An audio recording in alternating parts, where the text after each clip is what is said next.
morning. Ang gagawin ko ngayon ay maglilinis ako ng kaptsanggay. Yung Dyson na vacuum, yung panlinis na Dyson. Lilinisan ko. Ipapakita ko sa inyo kung paano ko siya nililinis.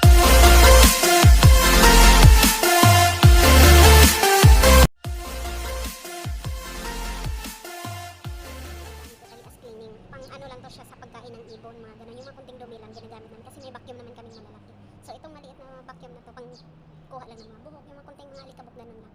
So ngayon ipapakita ko sa inyo kung paano ko siya nililinisan para may idea naman kayo kung paano ko siya nililinisan.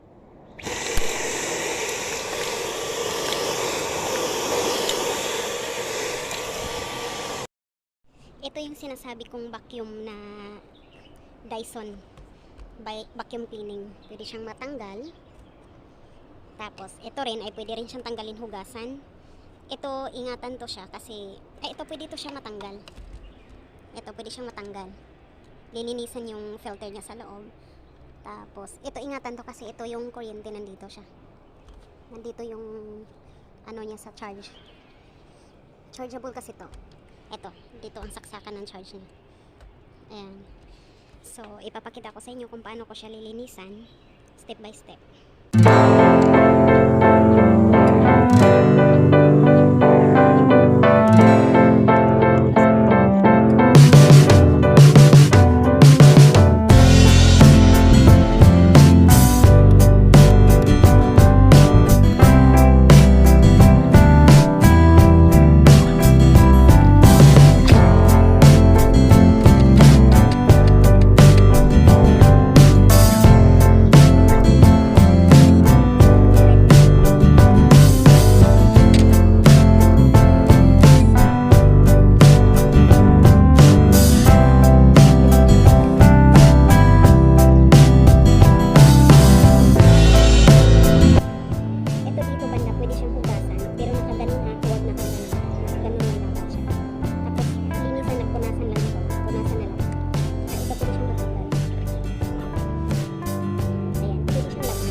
siya. Dalawa yan. Ito yung isa. Tsaka ito yung vacuum. Ayan, dalawa. Dalawa din. Tsaka ito, yung filter niya, dalawa. Tsaka ito. Ayan. So, antayin muna natin yan ng tuyo mamaya. Mamaya ipapakita ko rin sa inyo kung paano ko siya ibabay.